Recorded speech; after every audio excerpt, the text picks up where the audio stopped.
Forest घोषित करें और ऐसी ऐसी जगहों पर, जैसे मैं एक उदाहरण देना चाहता हूँ, मल्हार आश्रम, वहाँ सैकड़ों वो पेड़ काट दिए गए और प्रशासन और नगर निगम ने कहा हमारी जानकारी में नहीं है।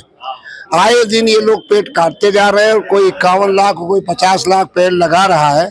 मुझे उसकी कोई आपत्ति नहीं है, वो लगाए जाए, लेकिन जो तैयार पेड़ हैं, जो वर्षों से तैयार है, जैसे मीलें 2002 में बंद हो गई, उसके बाद जितने पेड़ मील चलते समय थे उसके 10 गुना पेड़ वहां आ गए हैं और उसको भी काटने की तैयारी चल रही है, क्योंकि एनटीसी भारत सरकार ने वो सारा हैंड ओवर मध्य प्रदेश सरकार को दे दिया है। जिला कलेक्टर को ये अधिकार दे दिए गए हैं। हीरा मिल उज्जैन के पेड़ काट दिए गए हैं और इंदौर के हमारे साथी पर्यावरण प्रेमी नागरिक के नाम से ये आंदोलन कर रहे हैं और इंदौर की जनता से, बुद्धिजीवियों से, मास्टर लोगों से, डॉक्टर लोगों से, इंजीनियर लोगों से प्रार्थना कर रहे हैं कि इनको बचाने के लिए आप हमारे साथ आइए। इसी बात को लेकर के हमारे साथियों ने एक टाइम पंप प्रोग्राम बनाया है और उसके तहत आज गांधी प्रतिमा पर मानव श्रृंखला बना के पर्चे वितरित करके और यहाँ संभाग आयुक्त को, रेवेन्यू कमिश्नर को हम लोग ज्ञापन देने आए हैं।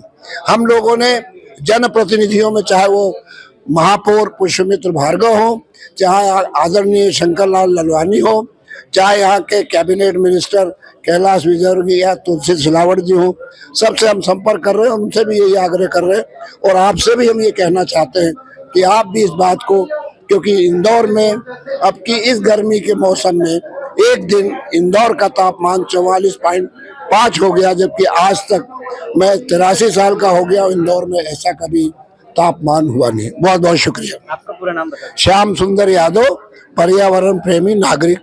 एक प्रश्न है संदीप खानविलकर जी आपसे, आप पर्यावरण से जुड़े रहे लंबे समय से। इंदौर किस स्थिति में आज है और इसी तरह पेड़ कटते रहे, मिलों के जंगल कटते रहे और बाकी सब जगह हरियाली खत्म होती रही, तो भविष्य का दृश्य कैसा होगा वो बताइए। देखिए, आपने बड़ा अच्छा प्रश्न किया है। अगर पर्यावरण के दृष्टिकोण से देखें तो हमारे यहाँ पेड़ दिनों दिन कटते जा रहे हैं और एक देख रहा हूँ, एक लोगों ने उसको प्रैक्टिस बना लिया है कि जहां पेड़ दिखा काट दिया, घर के सामने पेड़ दिखा काट दिया। मतलब पेड़ों से जो लगाव हम बचपन से देखते आ रहे थे वो कम होते जा रहा है और इसका असर ये होगा कि जो तापमान दिन का तो बढ़ ही रहा है, लेकिन आजकल रात का तापमान भी बढ़ रहा है, जो कि बहुत भयावह है। क्योंकि पर्यावरण की जो ग्रोथ होती है, जिसको वृद्धि बोलते हैं पेड़ों की, वो अक्सर रात में होती है कम तापमान पे। वो तापमान बढ़ेगा तो उससे पूरे विश्व में पर्यावरण का संतुलन गड़बड़ होगा। और इंदौर, जो कि पहले जो ठंडे शहर के रूप में जाना जाता था, वो अब ठंडा शहर नहीं रहा। अगर हम इस छोटी सी बात को समझे कि इंदौर अब ठंडा शहर नहीं रहा, उससे आप ये देखिए कि आपके कितने खर्चे बढ़ने वाले हैं। आपका एसी लगने लग गया, कभी पहले एसी इंदौर में नहीं होता था, कूलर तो बढ़ ही गए हैं और एसी की संख्या दिन प्रतिदिन बढ़ते जा रही है इंदौर में। अगर आप एक आंकड़ा देखें कि इंदौर में कितने एसी पिछले 5 साल में बिके, तो कम से कम 1-1.5 लाख एसी तो कम से कम इंदौर में बिके ही होंगे। ये एक हमको संकेत देता है कि हम अपना पर्यावरण स्वयं ही उसको विनाश कर रहे हैं और जो कहते हैं कि अपने पांव पे कुल्हाड़ी मार रहे हैं। तो अगर ये पेड़ नहीं रहे तो इंदौर का तापमान रहने लायक नहीं होगा, क्योंकि ये पेड़ ही है जो कि हमारे पर्यावरण को बचाते हैं। दूसरा है कि जो जहां पर पेड़ है वो अगर हवा के हिसाब से देखिए तो इंदौर में जहां जहां वन बनाए गए थे पहले, जिनको हम बाग कहते हैं, माणिक बाग, केसर बाग, शंकर बाग, लाल बाग, ये उस हिसाब से बनाए थे कि जो पछुआ हवा, जो पूर्वी हवाएं आती हैं, जब वो शहर में प्रवेश करे गर्मी के दिनों में तो वो शहर को ठंडा रखे। हमने उन वनों को, बागों को उजाड़ दिया। अब हमारा शहर का तापमान इसीलिए भी बढ़ रहा है। इसलिए पेड़ बचाना बहुत जरूरी है पर्यावरण के दृष्टिकोण से भी,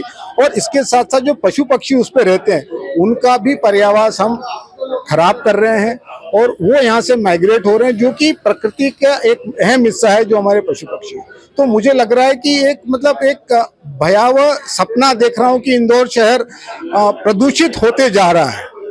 जो पहले हरियाली वाला होता था, गर्मी में भी सुबह उठो तो ठंड लगती थी, आजकल गर्मी में सुबह उठते पसीना आता है। तो ये जो बदलाव है ये बहुत चिंता का विषय है। धन्यवाद। मेरा नाम संदीप खानविलकर है और मैं पर्यावरण संघ के साथ में जुड़ा हुआ एक इंदौर का नागरिक हूँ। बहुत बहुत धन्यवाद आप सभी। अगर आप ये वीडियो YouTube पर देख रहे हैं तो हमारे चैनल को सब्सक्राइब करें और बेल आइकन को दबाना ना भूलें। अगर आप Facebook पर ये वीडियो देख रहे हैं तो हमारे पेज को लाइक करें।